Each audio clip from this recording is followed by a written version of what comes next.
Salve, gente! Vamos embora com o podcast de hoje. Hoje a gente vai falar um pouco de Botafogo. Tivemos aí o Botafogo enfrentando o Patronato, jogo válido pela repescagem da Copa Sul-Americana. Botafogo agora está nas oitavas de final do torneio. Tivemos a estreia de Bruno Lage.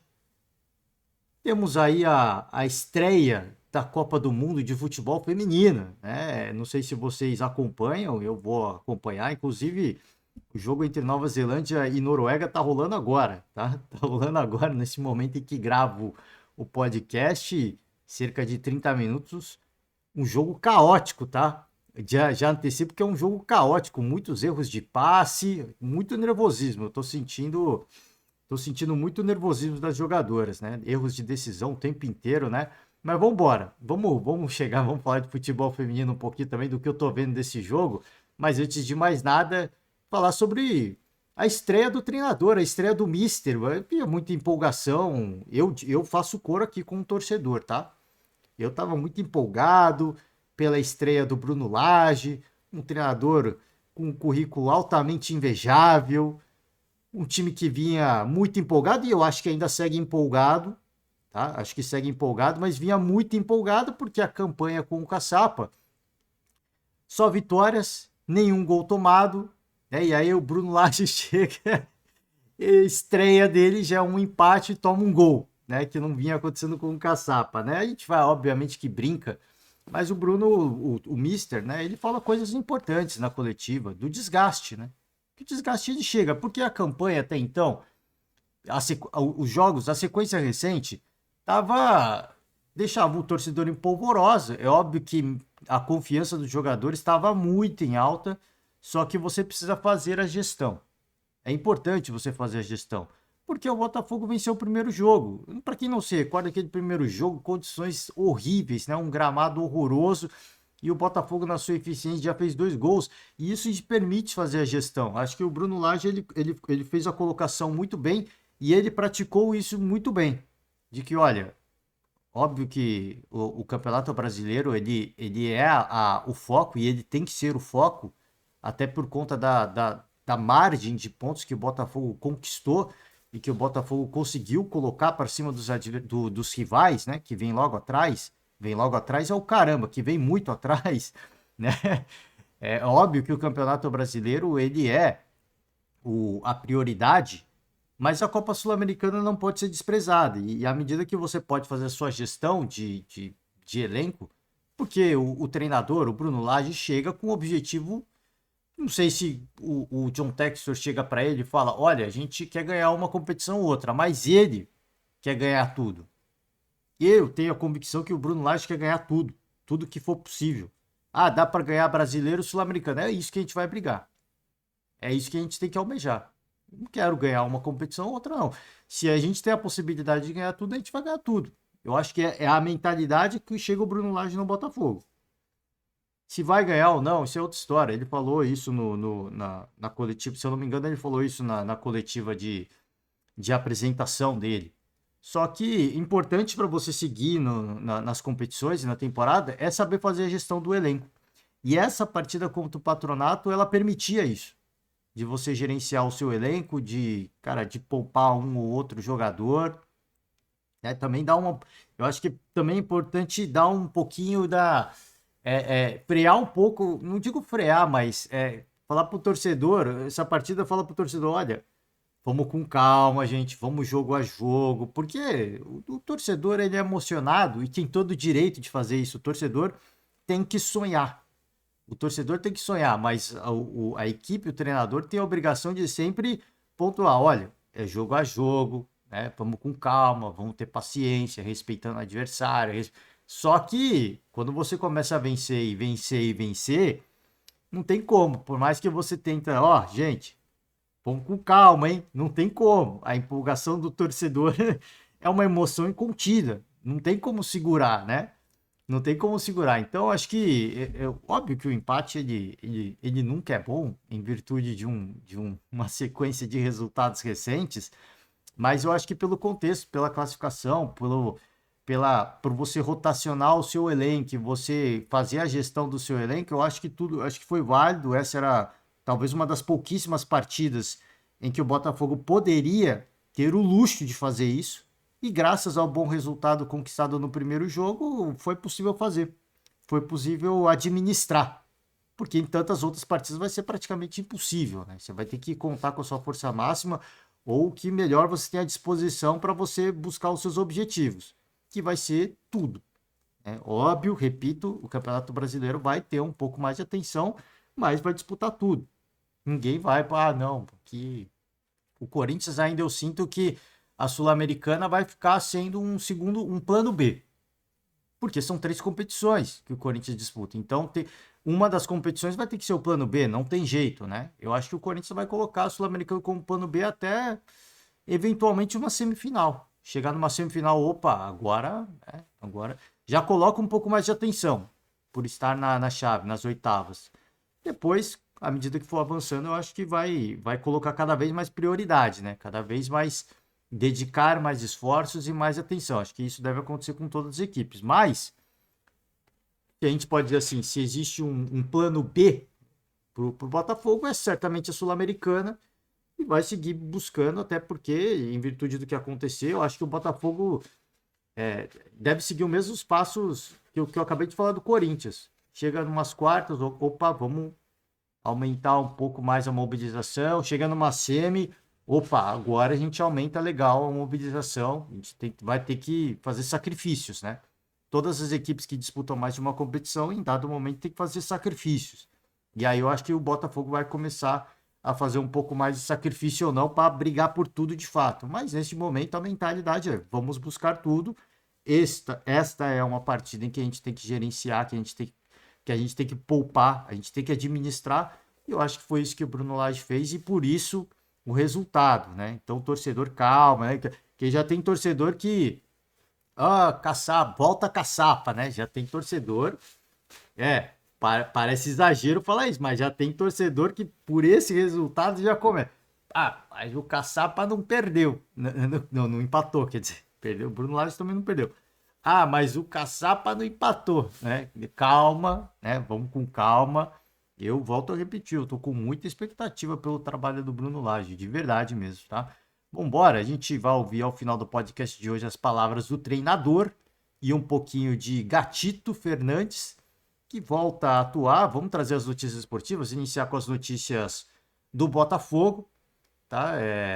Destaca a oportunidade de conhecer melhor o grupo e deu umas aspas aqui importantes, hein? Gestão perfeita, hein? A gente vai chegar na coletiva do professor, do Mister.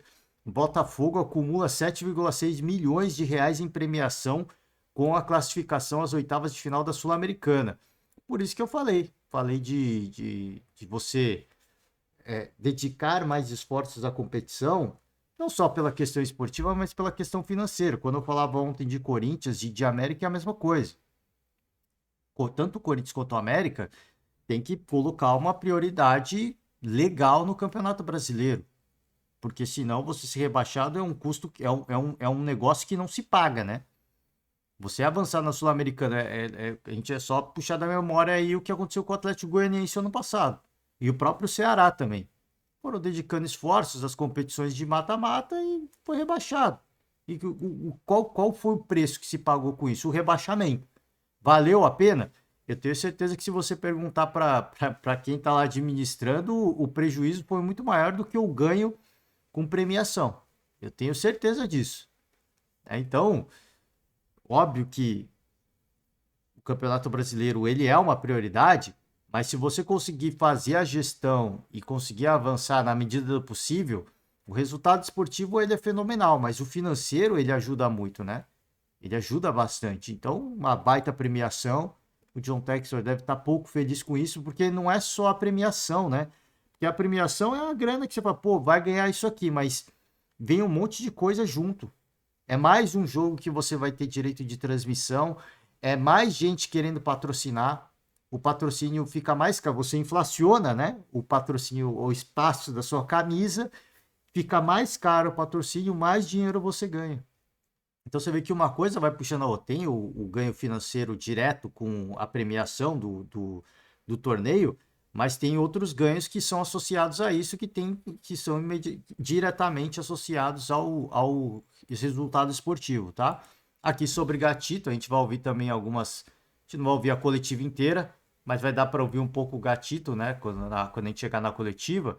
E comemora a volta depois de 9 meses. Pareceu uma estreia, né? Pô, 9 meses. Você voltar realmente deve dar a sensação de uma estreia mesmo, né?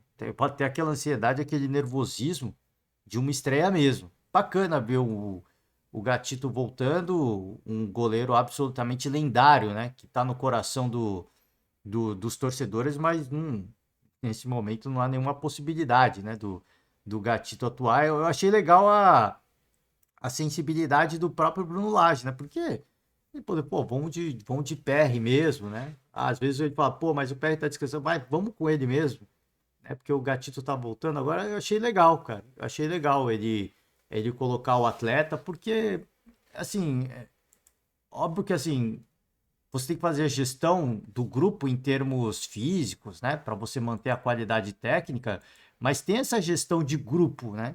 De estar todo mundo feliz, de estar todo mundo de bem, de estar todo mundo curtindo o trabalho do treinador. Tem essa gestão de grupo que vai muito além, né? Do que assim, pô, quando a gente fala gestão do elenco, imediatamente a gente pensa, pô, administrar o cansaço, né? Tem que ver os índices aí, fisiológicos, para ver se o jogador tem menos ou mais risco de lesão. É isso que a gente pensa nisso imediatamente. Mas tem todo o outro lado da gestão de você, pô, colocar uma galera que não tá atuando muito, porque esse cara tá infeliz, ele pode ficar muito infeliz, ele tem que estar feliz também, ele tem que estar à disposição sempre. Achei uma sensibilidade, porque de repente, assim, o PR joga um pouquinho, o Gatito joga um outro tempo, né? Não, vai você mesmo. Vai você mesmo. Vamos fazer essa gestão. Gestão não na questão física, né, dos atletas, mas na questão, cara, de estar todo mundo feliz, de se sentir importante para o grupo, de se sentir parte do grupo, né? Porque muitos jogadores, se o terceiro goleiro dificilmente vai jogar uma partida. Ele faz parte do grupo, mas se ele não atua, o cara pode se sentir não parte do grupo. É importante que para uma equipe campeã, todo mundo se sinta parte do grupo. Eu me recordo o Palmeiras do ano passado, que foi campeão brasileiro. E, cara, assim, muitos jogadores que raramente atuavam, você via quando saiu o gol, todo mundo comemorava pra caraca, né? E aí falavam depois do jogo, pô, o grupo é mais importante, o grupo é mais. Então você vê que os caras, mesmo sem atuar muitas vezes, eles sentiam parte do grupo, né? Eles sentiam que eles estavam compondo o elenco, eles estavam sempre à disposição e preparados para auxiliar. E essa coisa de você eventualmente colocar um ou outro para jogar, isso ajuda muito, né?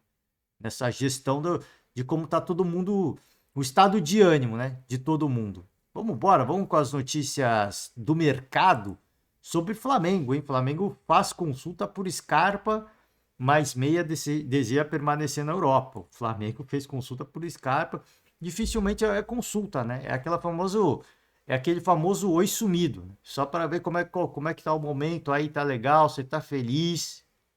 Acho muito difícil, e mesmo que o Scarpa quisesse voltar para o Brasil, eu acho difícil que ele fosse para o Flamengo. Acho porque não é por uma coisa assim, pô, quando a gente fala de futebol, tem muita paixão envolvida.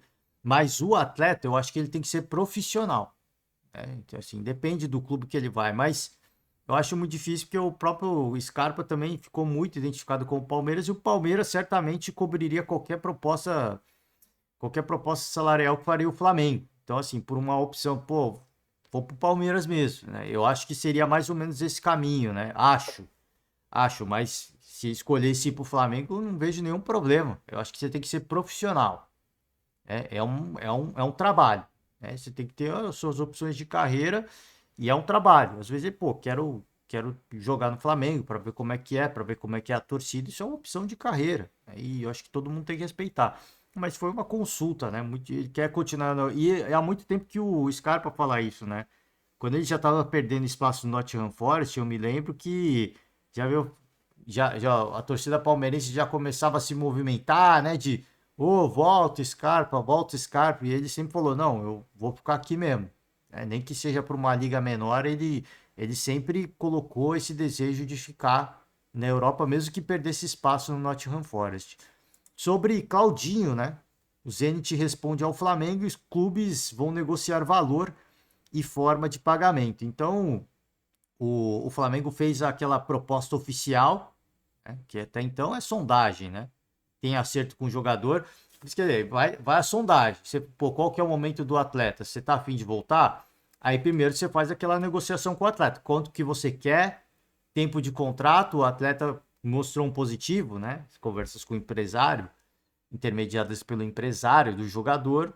Aí tudo certo. Então agora a gente tem que convencer quem tem os donos do direito, né, do atleta, que é o Zenit da Rússia. E agora sim, então isso é normal de qualquer processo, né? Tem cerca de 14 dias para negociar agora com os russos.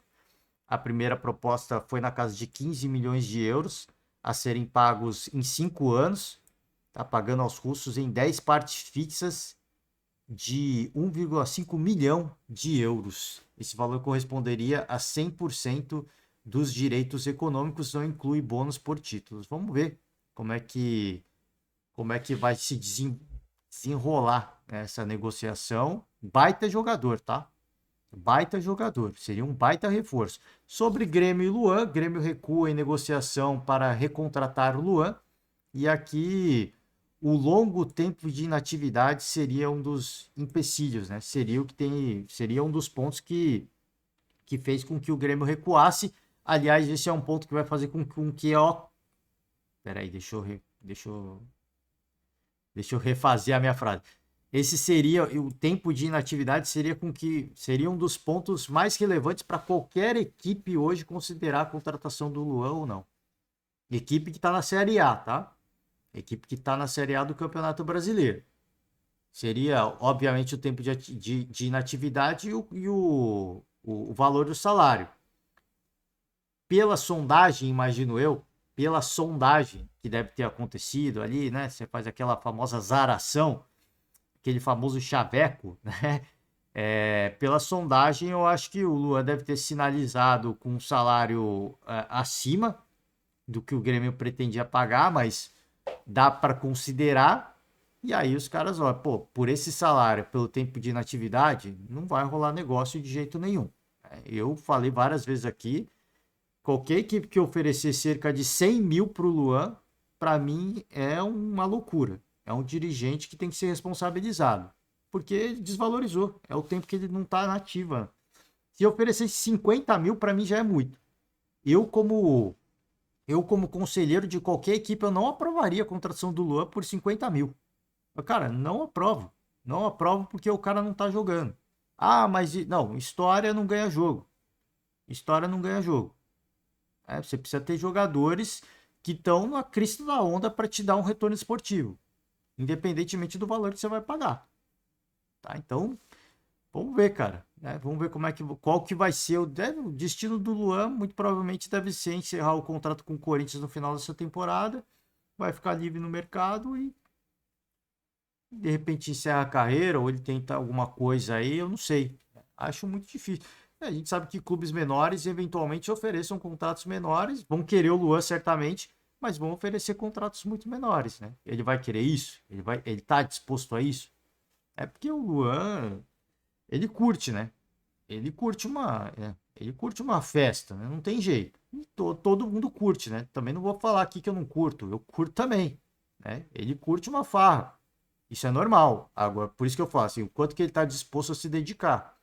Porque se ele quiser voltar a atuar em alto nível, ele vai ter que cortar algumas coisas, né? Ele está disposto a isso? Aparentemente ainda não. Ainda não. Para finalizar, reforço do Palmeiras. O Palmeiras tenta contratar Aníbal Moreno, mas Racing dificulta. Então aqui alguns valores, deixa eu ver se tem alguns valores. De acordo com a imprensa argentina, há 10 dias o Racing já tinha recusado uma oferta de um clube europeu de 6,3 milhões de euros, cerca de 33,8 milhões de reais. Ou seja, se o Racing recusou este valor, certamente que não vai ser fácil para o Palmeiras negociar. Não vai ser uma negociação tranquila. O Palmeiras tenta aí conversas com o Wendel do Zenit, né? Você vê que tá todo mundo olhando pro Zenit agora, né? Mas pelo que eu vi, é uma negociação difícil também, essa negociação com com o Wendel, porque os valores são muito altos, tá? São muito altos e o Palmeiras sempre fala de uma questão de responsabilidade. Eu faço o convite à memória do torcedor palmeirense que está reclamando por reforços. O Palmeiras investiu muito dinheiro para renovar com os jogadores que lá estão, que são grandes jogadores, hein? Que são grandes jogadores. Então, para quem está falando assim, como é que o Palmeiras não tem dinheiro em caixa para investir desse tamanho? Porque o Palmeiras investiu na renovação do contrato dos jogadores que estão lá. Esses são os grandes reforços do Palmeiras. Por isso que eu repetidamente venho falando. Os torcedores têm que cobrar mais o seu Abel Ferreira e os jogadores. Porque os grandes reforços são eles. O Abel tem um dos maiores salários do mundo como treinador. Do mundo. Não é do Brasil, é do mundo. O Abel tem um dos maiores salários do mundo. Essa equipe do Palmeiras, vários dos campeões têm salários altíssimos. É a segunda ou a terceira folha salarial mais alta do país. Então, por isso que eu falo, esses caras têm que ser cobrados para jogar mais. Não estou falando que eles têm que ganhar todos os jogos, não estou falando que eles têm que ganhar títulos, eles têm que jogar mais. O que a gente tem visto do Palmeiras atuando dentro de campo é muito aquém daquilo que se espera de uma comissão e de jogador e de um elenco tão caro. Óbvio que precisa de reforços. Eu não estou falando que não precisa de reforços, mas os grandes reforços já estão lá. E o Palmeiras fez um esforço gigantesco financeiramente falando, para manter esses caras lá.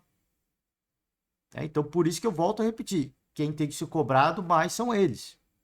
Não só os jogadores, o Abel Ferreira também. Porque o Abel Ferreira ele é o mais blindado pelo torcedor palmeirense. Eu acho que ele tem que ser o mais cobrado, inclusive. Eu acho que ele tem que ser o mais cobrado.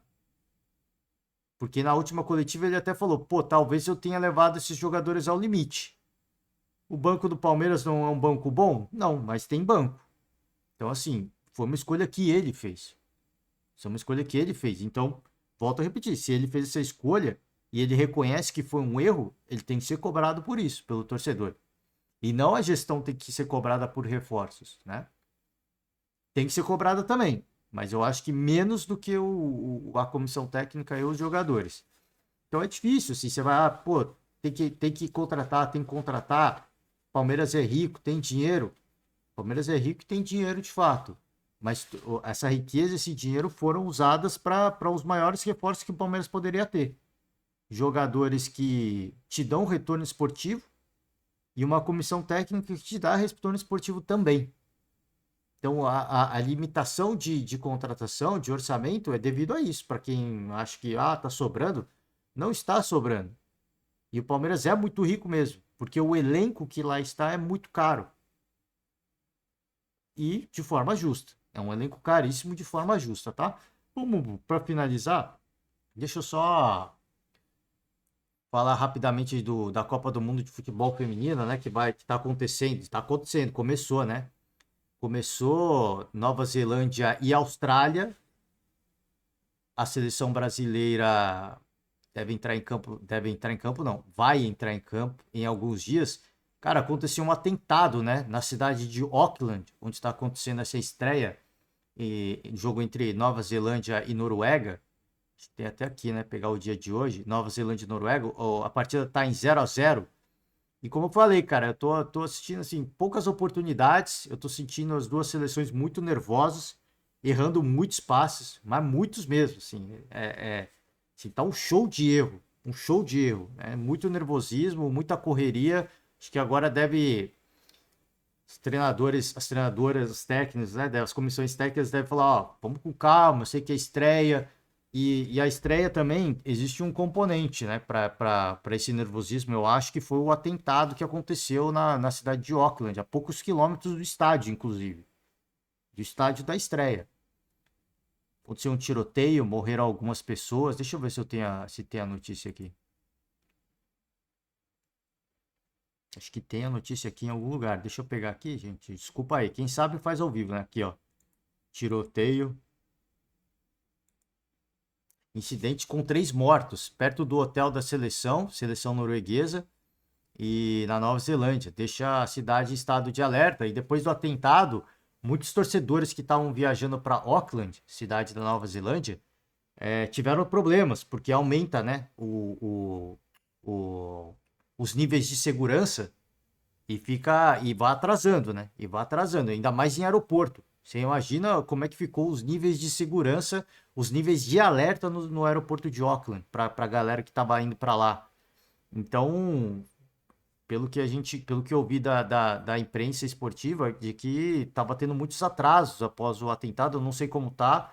Imagino que deva ter gente que nem tenha conseguido chegar a tempo do jogo por conta desses atrasos, tá? Mas eu não, eu sinceramente, honestamente, eu não sei as causas. Eu me recordo que há alguns anos atrás, um cidadão, eu acho que foi na cidade de Wellington, Nova Zelândia. Wellington acho que é a capital da Nova Zelândia. Peço perdão aqui pela ignorância em geografia, tá? Acho que aconteceu na cidade de Wellington. O cara ele fez um streaming no Facebook. Parecia até cena de jogo. Ele saiu, foi num prédio religioso muçulmano e ele começou a fuzilar todo mundo. Isso foi na Nova Zelândia também, em Wellington, se eu não me engano. Eu peço perdão se não foi um Wellington. Se eu não me engano, foi. E ele filmou, ele tava gravando, ele tava streamando ao vivo no Facebook. E parecia uma montagem, porque, cara, assim, parecia um jogo mesmo. Parecia um jogo mesmo. Tava, tava em primeira pessoa, né, a câmera, e ele saiu atirando em todo mundo. Então você vê que, por mais que os países sejam ricos e desenvolvidos, existem problemas sociais importantes, né? Que muito, eu imagino que tem a ver com isso, tá? Imagino, eu não sei.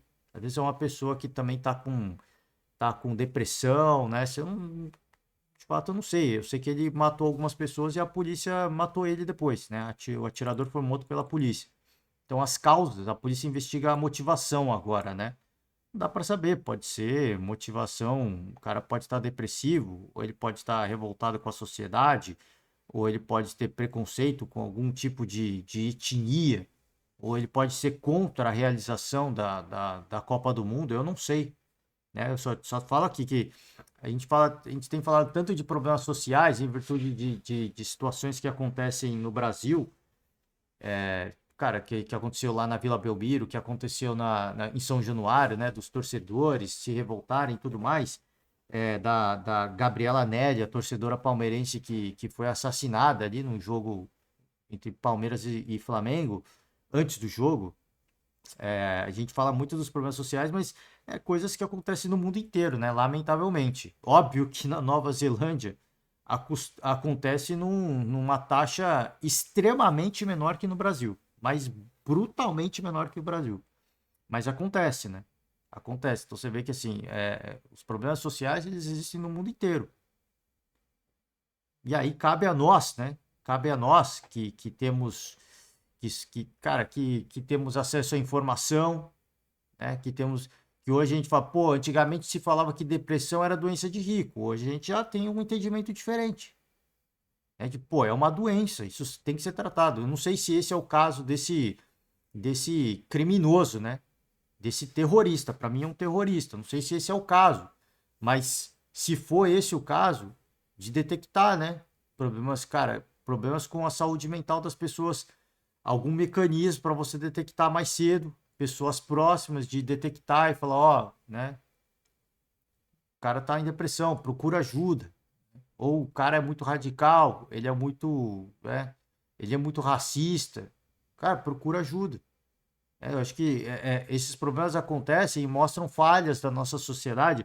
Aqui eu falo, pô, sei muito pouco sobre a cultura neozelandesa para ficar opinando. Eu não estou opinando, eu estou aqui teorizando, né?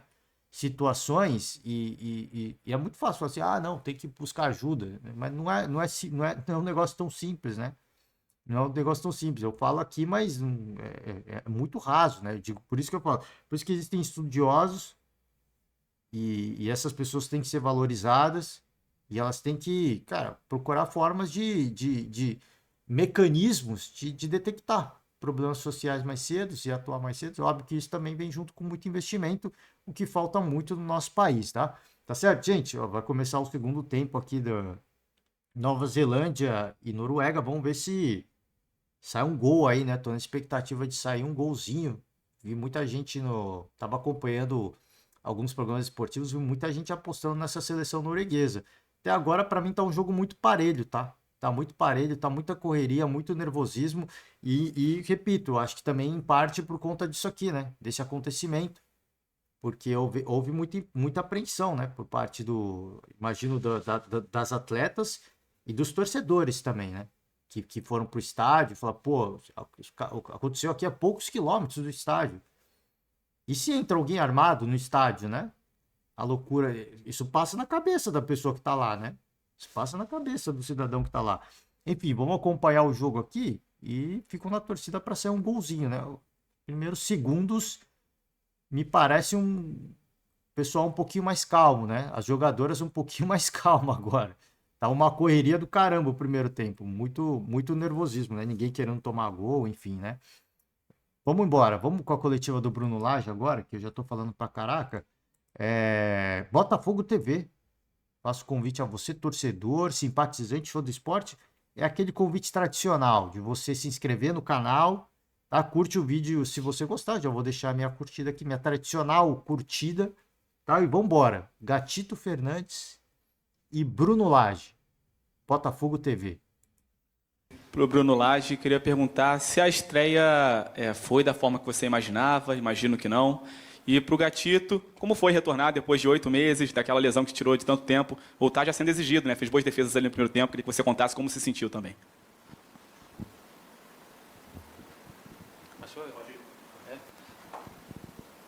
Independentemente da estreia, nós queremos sempre ganhar o jogo, mas independentemente do resultado deste jogo, o mais importante foi o resultado da eliminatória e com certeza sai daqui hoje com um conhecimento ainda maior do grupo.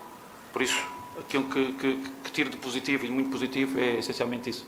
É o conhecimento que nós tiramos do grupo e está aqui um exemplo ao meu lado, aquilo que nós fizemos, porque a equipa vem de uma sequência de jogos muito pesada, vem com muitas viagens, muitas vezes sempre o mesmo 11 a jogar e nós precisamos de todos. E hoje acho que foi o exemplo disso. A equipa, quer pelas substituições que nós fizemos para gerir o jogo e até mesmo por muita gente sem ter os 90 minutos, a partir dos 70, 75 minutos, sentiu-se uma quebra que é normal, principalmente para quem não tem 90 minutos. E em função do resultado da primeira eliminatória, em função daquilo que foi o último jogo aqui em casa e o próximo jogo no domingo, acho que fizemos a gestão perfeita, que nos permite ter muita gente com minutos e um maior conhecimento do grupo da minha parte. Bom, aqui ele. Agora entendi as aspas da gestão perfeita, né? Diz que foi. Que ali primeiro parecia que ele falando da gestão do Botafogo, né? Gestão perfeita deles, né?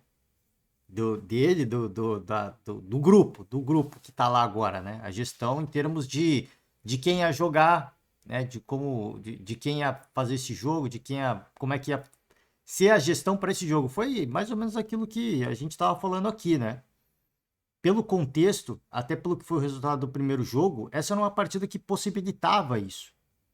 É uma partida que, aliás, ele tinha que fazer isso.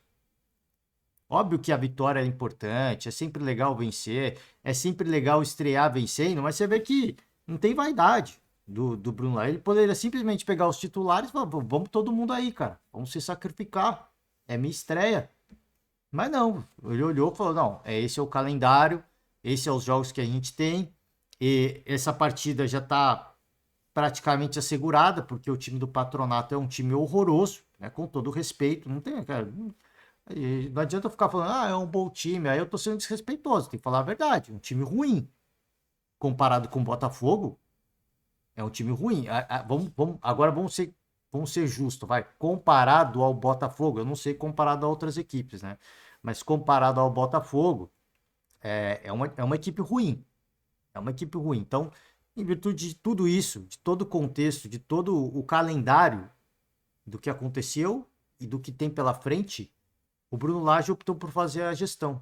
E eu achei que foi perfeito. Foi perfeito nessa gestão, porque, volto a repetir, ele poderia ter sido vaidoso, falar, cara, não, vamos pôr todo mundo aí, quero ganhar esse jogo, quero estrear com a vitória. Não, vamos fazer a gestão do grupo. A gente precisa fazer a gestão do grupo. E falou, pô, foi uma bela oportunidade de conhecer melhor esse elenco. O elenco que aqui está, conhecer a torcida. Vai ter que conhecer as questões logísticas, vai levar tempo, né? Para ele entender, para ele conhecer melhor. Só sentindo na pele que ele vai sentir mesmo, né? Que ele vai ver, pô, realmente, a gente vai, pô, tem que fazer uma viagem pro Ceará para enfrentar o Botafogo, tem que fazer uma viagem, depois você tem que fazer uma viagem pro Rio Grande do Sul para enfrentar o Internacional, aí você tem que vai para Bahia para enfrentar o Bahia, volta para o Rio Grande do Sul para encarar o Grêmio, é assim, cara, né? Ele vai sentir isso na pele, não adianta você falar, pô, é complicado, não, ele só vai sentir quando ele mesmo estiver lá, quando ele tiver que fazer isso quando ele sentir na pele, né? Quando ele sentir na pele. Muito feliz de poder jogar novamente. Estava me preparando bastante, por se tiver alguma chance. E assim como falou o professor, eu e meus companheiros, que por aí não estão tendo muito ritmo, somos jogadores que no dia a dia treinamos bastante, sabemos que podemos ajudar, aportar em cada jogo que nos tocar jogar. E acho que isso é um ponto muito positivo do nosso grupo, onde todo mundo se dedica bastante no dia a dia para poder ajudar quando tiver a oportunidade. Cara, o Gatito, tem hora que ele fala que ele parece brasileiro mesmo, né? O Gatito é paraguaio, para quem não sabe, né? Dá para perceber em algumas palavras ele tem um pouquinho de sotaque, mas são muito poucos, né? Metade da fala dele é com um pouquinho de sotaque, só um pouco, e a outra metade ele fala como se fosse um brasileiro mesmo. Cara, é impressionante, é muito difícil, né? É muito difícil. A gente tem vários atletas do continente que jogam anos no Brasil. Por você pegar o Arrascaeta. O Arrascaeta não fala o português, ele fala o português com sotaque, mas ele não fala o português não como o Gatito. É impressionante. Vou mais além, tá? Vou mais além. Lugano nunca conseguiu falar nem o portunhol direito, né? O Lugano é complicado. Eu me lembro o Valdívia falava super bem o português. O Valdívia, eu acho que na última passagem dele pelo Brasil, ele, digo, não atuando pelo Palmeiras, eu digo, jogando no Brasil, se eu não me engano, ele estava no Colo-Colo, ele foi enfrentar o Corinthians na Neoquímica, se eu não me engano, foi algo assim. Aí ele deu entrevista, cara, o português dele ficou ainda melhor, né? Depois que ele saiu do Palmeiras. Mas o do Gatito eu acho muito melhor, cara. Ele parece quase nativo. Enfim, é umas aspas aqui, só pelo entretenimento, mas é o que o Gatito falou, né? Pô, feliz pra caramba, porque é aquela coisa, você tem que contar com todo mundo. Eu acho que todo mundo tem que se sentir importante, né? Todo mundo tem que ter essa sensação de que, pô, faço parte desse grupo. Óbvio que todo mundo compõe o grupo, mas é assim, tipo, pô, eu sou parte desse grupo. Porque vai ter um ou outro que vai se sentir excluído, e isso é normal, porque os principais jogadores que vão atuar praticamente todos os jogos, ou a maioria dos jogos, ou pelo menos os grandes jogos, sempre vão ser os 11, né? Os 11 titulares, pode ser um ou outro em virtude de uma suspensão, eventualmente. E aí é natural que um ou outro se sinta excluído, por isso que é a importância, né, dessa gestão, algumas partidas como essa, te possibilitar você fazer a gestão para que todo mundo entre em campo e se sinta, pô, sou parte disso, sou parte do projeto. Óbvio que todo mundo sabe, pô, eu componho o grupo, agora você se sentir parte, aí é um negócio mais complicado, e aí entra a gestão de grupo, né. Bruno, boa noite. João Pedro Fragoso, Jornal o Globo. Você teve 2 dias de treinamento à frente da equipe e hoje, como você falou, teve a oportunidade de conhecer mais alguns jogadores que não vinham jogando antes. Eu queria saber o que você tira, não só de positivo, como você falou, mas de conhecimento assim, do grupo. O que você acha o que você achou desses 2 dias de treinamento, o que você achou hoje e o que você pretende fazer a curto e médio prazo também. Obrigado. Não, acho que a primeira palavra que eu tenho que dizer do grupo e destes dias de trabalho é realmente o coletivo que eles têm e a união que eles têm, e é graças a isso e ao trabalho que têm feito enquanto equipa que têm feito este percurso muito bom. E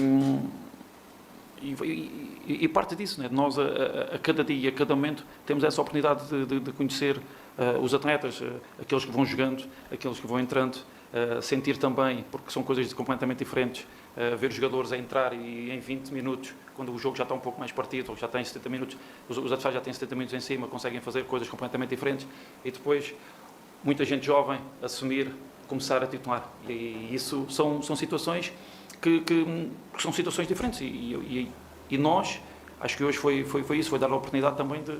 O Mati ainda não tinha sido titular, foi titular, fez mais 45 minutos. O Diego já fez há mais algum tempo. O Danilo voltou a fazer 90 minutos. O Saura voltou a jogar. O Genderson voltou a fazer um bom jogo e dando resposta e continuidade ao trabalho que tem vindo a fazer. Nós sentimos isso, jogando com aquilo que foi o resultado da primeira mão, jogando com o espaço de tempo em que nós tivemos de um jogo, do último jogo de campeonato para o próximo. Temos a oportunidade de dar minutos a esta gente e depois vocês também... E nós percebemos isso também, né?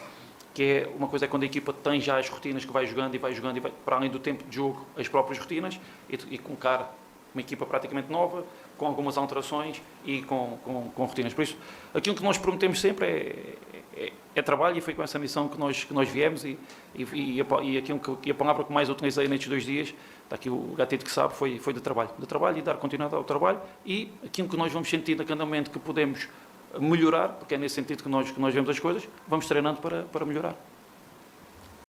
Aqui sobre a gestão do grupo, né? Ele destaca aí vários jogadores e mostra o conhecimento, né?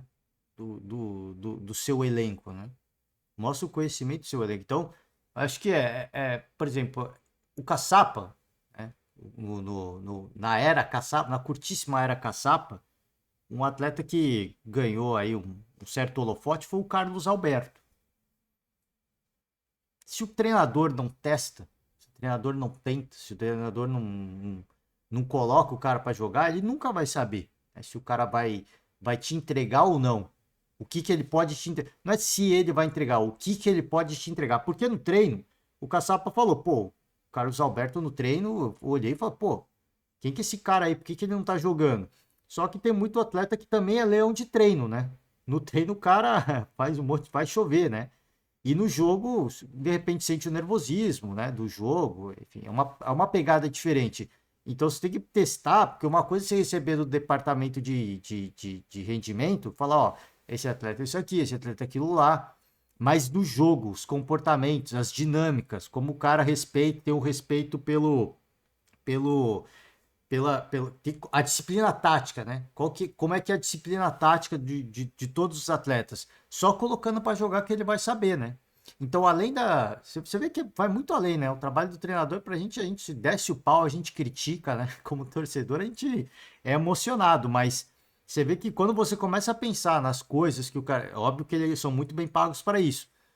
Por isso são muito bem pagos para isso. Agora, você vê a quantidade de coisas que o cara tem que estar... antenado, né? Não é só nos níveis fisiológicos de lesão, se o cara tá perto de lesionar, ou se não tá, como é que tá o músculo, se tá estressado, se não tá, quem que eu posso pôr, quem tem tantos cartões amarelos. Mas fora isso, tem tudo isso aqui. Pô, o departamento de rendimento e análise me fala que esse cara dá tantos passes certos por treino, né? Aí você coloca no jogo, o cara erra metade daqueles passes. Você fala, pô, o cara é leão de treino, então, né? Ou ele precisa de confiança, ou ele tá muito nervoso, ele precisa de mais confiança para que ele me entregue o que ele entregue no treino dentro de um jogo oficial, de uma partida oficial. Então são várias coisas, né? Essa questão de gerenciar o elenco não é só pela se gerenciar fisicamente, mentalmente, né? Você não se desgastar tanto mentalmente, o cansaço mental, mas é de você conhecer também o cara no dia a dia, né? De jogo, como é que o cara se comporta, como é que o cara lida com a pressão, a torcida adversária gritando, momentos difíceis na partida, né? E por aí vai. Boa noite, Bruno. Gatito, aqui. Guilherme Gonçalves, do Litoral News. Bruno, o senhor entrou num time que estava muito bem, o Botafogo está muito bem. Queria saber como que assimila essa pressão de entrar em um time que está tudo funcionando para dar essa sequência, como assimila essa pressão e como trabalhar nesse sentido. E até por aí também, Gatito, eu quero saber como os jogadores assimilam isso. Se há uma preocupação nessa mudança, pelo menos no primeiro momento, o time sentir e cair um pouquinho. Não, a pressão, há uma coisa é o resultado. E costuma-se dizer, é frase feita, que é quando se ganha nem tudo está bem e quando se perde nem tudo está mal. Nós, uma coisa é a sequência de resultados, outra coisa é a forma de jogar e o processo. E são coisas que nós vamos vendo. Por isso, a pressão é igual em todo um lado. Eu já tive, ao longo da minha carreira, a pressão é sempre a mesma. A pressão que eu coloco em mim no meu trabalho é máxima. Por isso, completamente à vontade sobre a pressão. E não sei que essa pergunta vai se prolongar desde o dia de hoje até ao final. mas é completamente à vontade e com sentido não de missão, mas de vir ajudar a trabalhar, ajudar a equipa a ser melhor, ajudar os jogadores a serem melhores. Por isso, essa questão da pressão está completamente ultrapassada. Aqui sobre ele perguntado sobre a pressão a continuidade desse trabalho, né? E ele fala, pô, isso aí tá superado. A pressão que existe é a pressão que eu me coloco. De sempre fazer um bom trabalho, né? Um cara não chega com o status que tem o Bruno Lage, procurado pelo Atlético, procurado pelo... Inclusive eu acompanho algumas mídias atleticanas, não, mineiras, né? E tem gente que tá chateado com o Bruno Lage em Minas Gerais, né? Tem que ouvir do cara lá do porquê que ele escolheu ir pra lá e não vir pra cá, né? Que loucura, né, gente?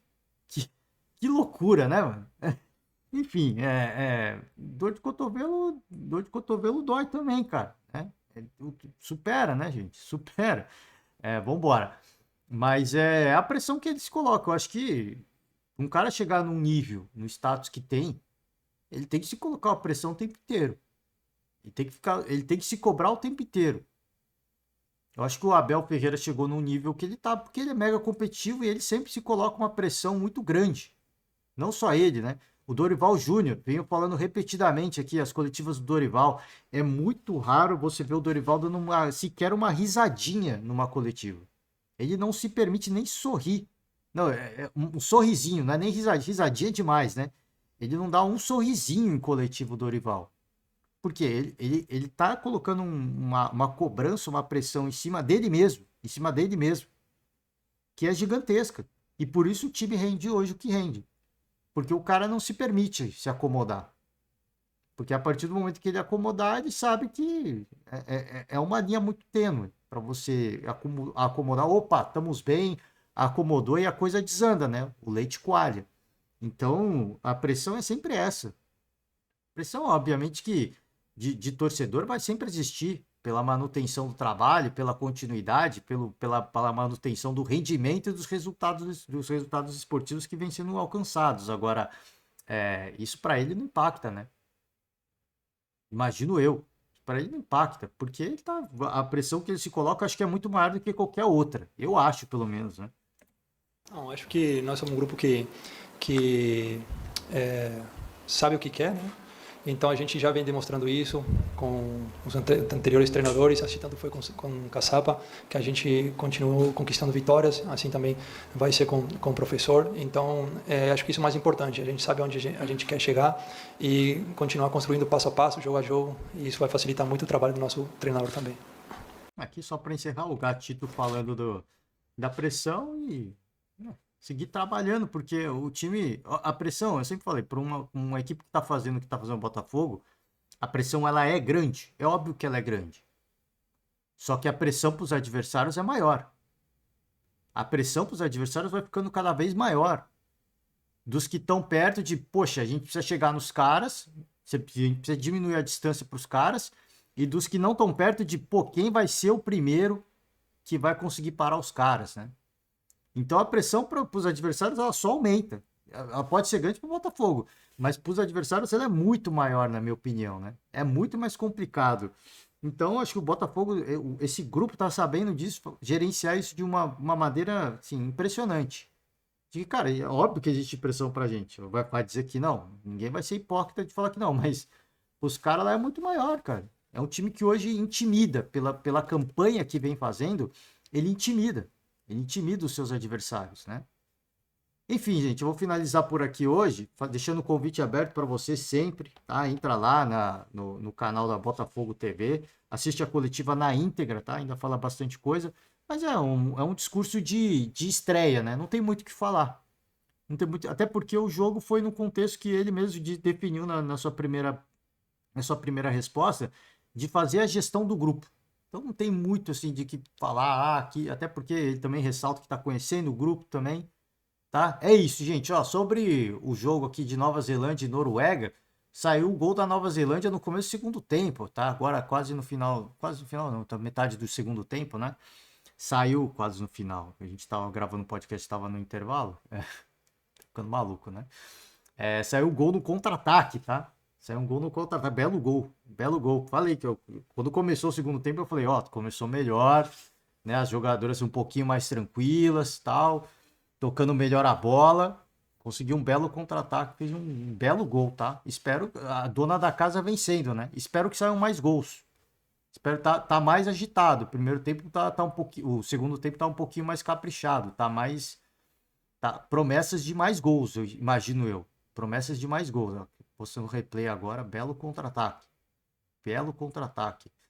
Enfim, gente, vou fechar por hoje. Amanhã a gente fala um pouquinho mais dos resultados, né? Do resultado dessa partida e mais de futebol brasileiro, tá certo? Encerro por hoje. Obrigado a você aí que nos acompanha até este momento. Forte abraço e até amanhã. Tchau.